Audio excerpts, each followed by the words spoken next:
Welcome back to the channel. Santos here. Today I'm going to show you how I looted $10 million in 25 minutes without finding a crystal skull, without doing building 21, and just having a very simple strategy.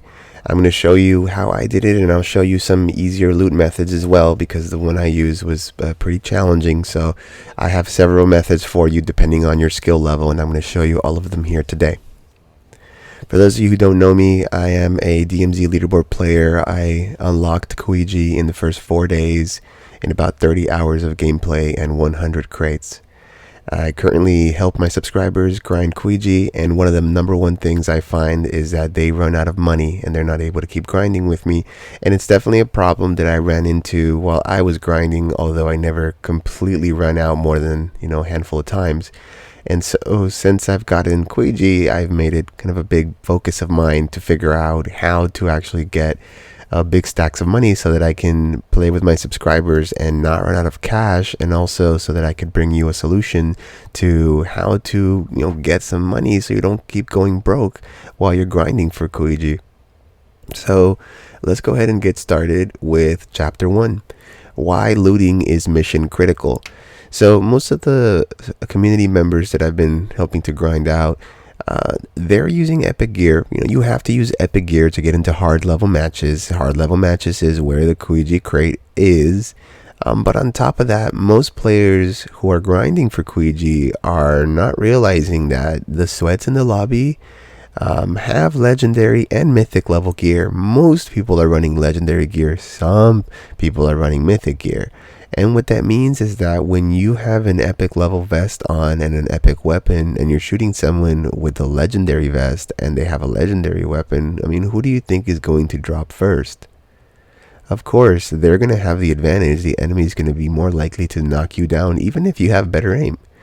And so it's really unfair to go into a match and have 3 players that you're fighting and they all have legendary gear and you have epic gear. Like, you're gonna, if a bot breathes your way, you're gonna fall down. You're gonna get knocked down even by a bot, because you need to have at least legendary gear. And if you haven't watched my best DMZ loadout video, go ahead and watch it, because that's what I cover. The best loadout for DMZ means you have to have legendary gear, at least the vest and at least the weapons. And when you do that, it means you're having to pay about $1.5 to $2 million per round if you lose. So if you don't have stacked up like $10 million in your warehouse, that means that you can't lose even once or twice before having to go loot and find, get your money up before you're going broke. So what most players are doing right now and what you might be doing right now, is that you're going into matches with epic gear because that's the minimum requirement for hard mode on Serpents.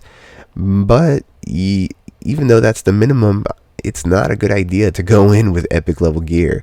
It's much, much better to go in with legendary gear. That's going to give you a fair shot.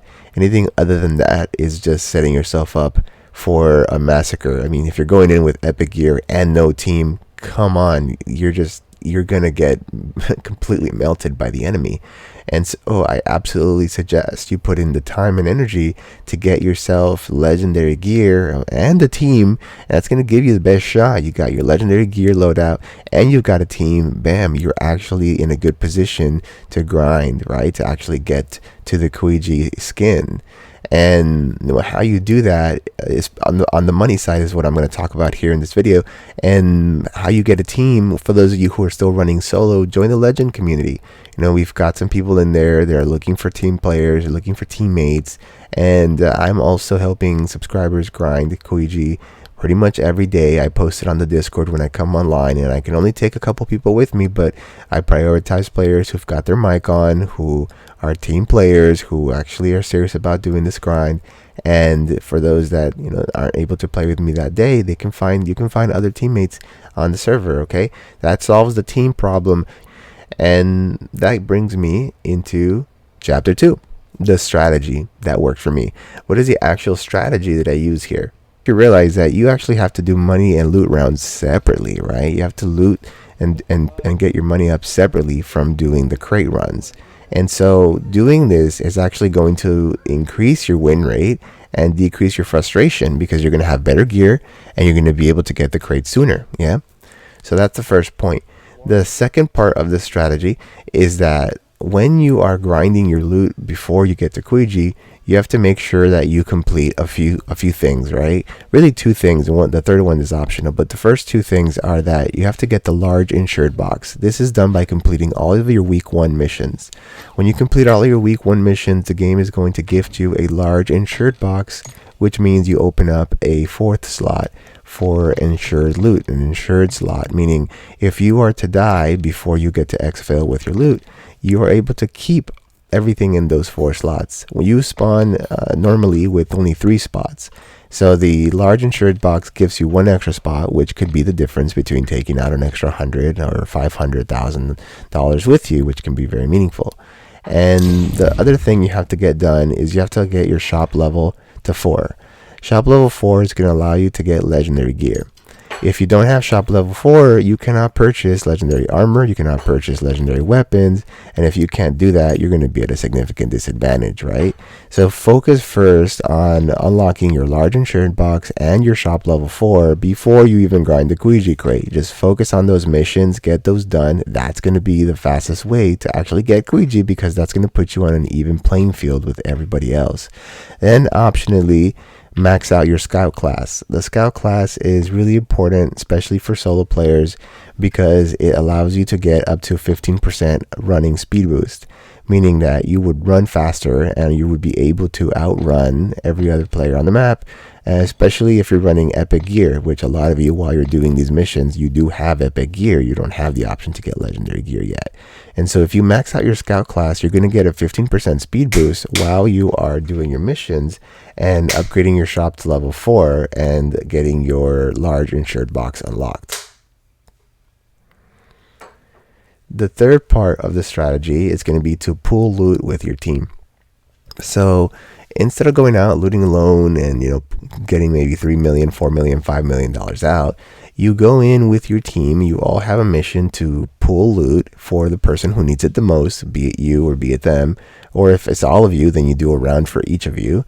And you pool the loot. You go on hard mode, you get into Serpent's Island, and you guys all spread out and get as much loot as you possibly can. Then you come together and you give all your highest tier items to one player who really needs it, and that player walks out with $7, $8, $9, $10 million. That's what worked for me. That's how I did it. And there are different loot patterns that you can follow. I'll show you based on your skill level how you can loot the Serpent's Island map to get the most out of it. Okay. So that brings me to chapter 3, pool loot patterns. The loot patterns that you can use are going to be based on your skill set. So I'm going to rank them based on an S, A, B, C, and D tier list, where S is the hardest level and D is the easiest level. And most players are using a D tier loot pattern right now, which is just to go to Serpent's Island map on normal mode. And that's going to be D tier because it's got the least amount of loot. You can loot for 25 minutes and pull out, $700,000, $1 million, 1.5 max. And it's just not that good. You spend a lot of time and you don't get much. And sure, there's no opposition. There are no enemies. There's not much going on in that map. So it's easy to go in. There's not a lot of risk. You're probably not going to lose your loot. And so for many players, they end up being forced into this loop pattern because they just run out of money and they don't have epic gear to go into hard mode, right? So sure, you can do that, but I recommend before you run out of money, before you go broke, before you lose all your epic gear, you use at least a C tier loot pattern, where instead of going into normal Serpent's Island, you actually go in on hard mode and you loot the gold zones and the missions. On hard mode, all of the safes and all of the missions and the weapon crate, especially on the ship, are going to be very highly trafficked. There's going to be a lot of people there fighting for the crate. There's going to be a lot of people going for the safes. Everybody's going for safes. Everybody's going for crate. And so if you go on hard mode, the biggest enemy is, of course, going to be other people.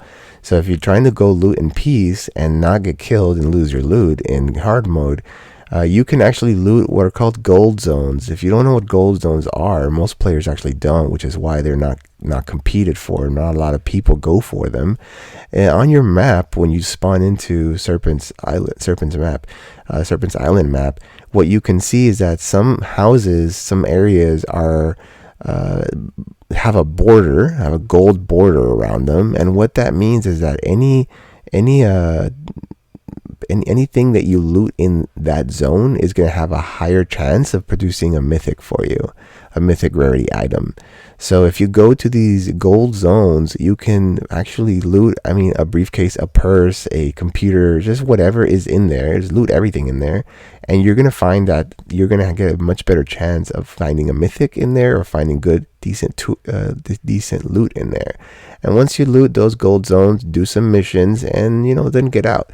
You're going to be able to loot more than if you went into normal mode on Serpents. So hard mode and loot the gold zones, loot the missions, get the missions done is going to be the C tier. For missions specifically, I recommend doing the fast, easy missions, right? Like the high value target or the get intel or destroy supplies. Obviously, the riskier missions that pay off more are going to be like the hunt a squad mission, right? Or the most wanted. I definitely don't recommend either of those missions at C tier because they're harder, right? You're going to put a target on your back, or you're going to have to go kill a hard squad, right? So for C tier, focus on the gold zones, focus on the easy missions, done. You walk out with a couple million, good job. You can keep going. It's going to take a while this way, but if you're running alone, if you're not able to take on squads for some reason, your connection's bad or your skill's just not there, then hit the gold zones, hit the missions, the easy missions, and you're done, right? B tier loot pattern, you actually focus on hotel. So hotel is a highly contested area because it has two big safes, right? And it also has the boss, which is the Wheelson thing, the tank, that little tank that drives around and can one-shot you with an explosive. So go to hotel and get the two safes, right? Loot the two safes, take a couple grenades with you, and throw a grenade at the Wheelson. That's going to take out the Wheelson, who is actually considered the second boss of the Serpent's Island map. So he'll sometimes drop good loot. Not always. Sometimes it's like a screwdriver or whatever. But he does have a higher chance of dropping good loot. So take a couple grenades and kill him with the grenades, and now you have two saves, a boss, and then you can go to the gold zones and do some easy missions. This is going to be the B tier loot pattern. You're going to be able to come out with some good money, just exfil, and as soon as you knocked out those three things and get out of there, right? Take your loot, go home, try again, and you can stack up your money that way. Next, we have the A tier loot pattern, which I would only recommend for those of you who are actually running with a team. Make sure you hit your friends up, or you join Discord communities. You can join the Legend Discord community, for example. We have people who are looking for teammates in there, or join other creators Discord communities. Like, find your team first. That's 100% my biggest recommendation. You got to get your team going first. That way you can do more challenging missions like this one, right? So you've got your team. You can go to bank. Now, bank is going to be a little tough because it is on the ship, so you might have sweats pushing you if they hear you doing the bank mission. So I recommend waiting a little bit, going towards the area where you activate the bank mission and giving it a little bit. If you see someone take down Koiji boss, if you see the boat exfil happening, wait it out. Let them leave, okay? Loot some gold zones while you wait in the area. And once they're gone, hit the bank.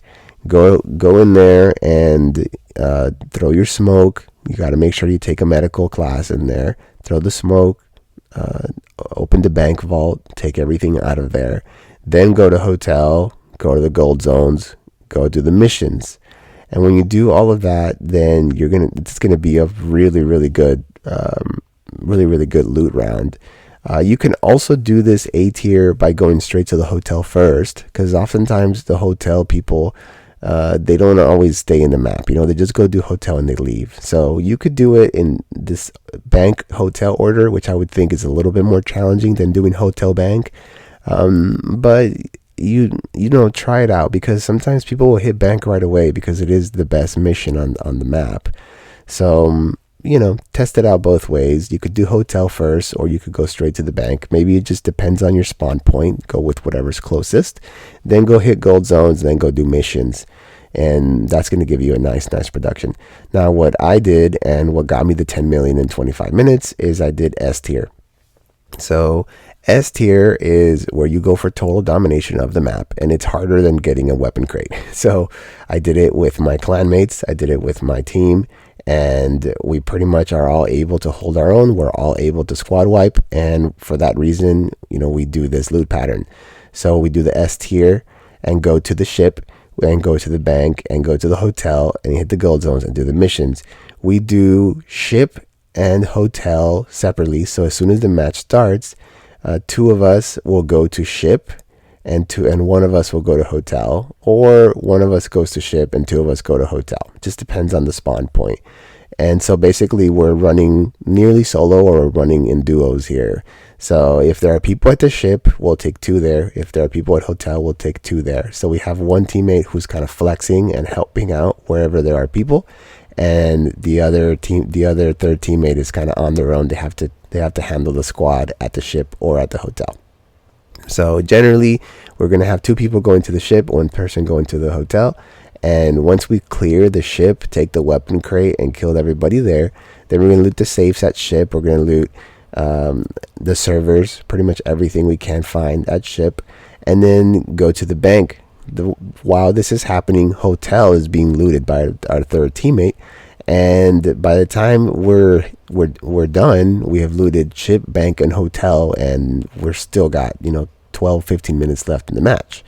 So once we're done with all that, then we go hit the gold zones and hit missions and just stack as much as we can. And of course, at the very end, we pull the loot to the person who needs it the most. And that's how I pulled literally just $80 shy of $10 million. So that strategy is definitely suited for those of you who have, high level skill and have your team set up right. And that's something that's what I personally did to get to those 10 million in 25 minutes. And that's what I do pretty much every day before I go and play with subscribers, because sometimes it's hard to keep my money when I'm playing with subscribers. We have a lot of losses. We have some wins, but we also have significant losses, and that's part of the game, right? Taking losses while you're grinding for the Kuiji crate is to be expected.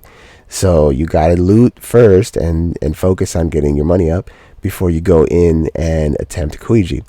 So you can use whatever loot tier of loot pattern suits you based on your skill level, based on your team skill level, and use the highest one that you can muster and get in there. Get your loot going, and then go and get the weapon crate as much as you can. So thank you for watching. Let me know if you have any questions in the comments, and I'll see you next time.